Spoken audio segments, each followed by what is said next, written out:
What is a bank account garnishment? Bank account garnishment, also known as a bank levy, is a technique which is used to recover money from people with substantial outstanding debts. Garnishment occurs after a legal judgment against the debtor occurs and is done by issuing a bank with a court order which forces them to freeze a debtor's account or accounts and to withdraw enough funds to satisfy the legal judgment. If the debtor's account does not contain enough money to satisfy the judgment, he or she will be liable for the remaining balance. Creditors usually use other means to recover funds first. Classically, creditors place a lien on a debtor's property so that the property cannot be sold without satisfying the debt. Creditors can also use wage garnishment, in which a portion of an employee's wages are withheld by court order each month until the debt is satisfied to recover a debt.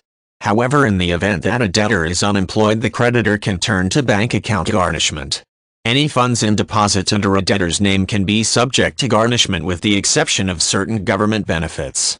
Consumer advocates often advise people to hold exempt funds separately to avoid confusion and to make it easier to argue with a garnishment order.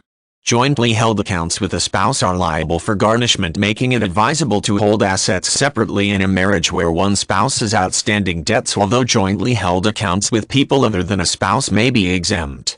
Usually no warning is given when a debtor is subjected to bank account garnishment because the creditor does not want the debtor to withdraw funds in advance of the garnishment order. If a recent court proceeding has ended up in a ruling against a debtor and he or she has no assets to satisfy the debt and is unemployed, it may be safe to assume that bank account garnishment is in the near future. Debtors should also be aware that moving to a new state or transferring funds to a different bank will not allow them to evade garnishment, as creditors will use a skip trace to find all of the debtor's assets and issue simultaneous bank levies in the event that assets are in multiple locations.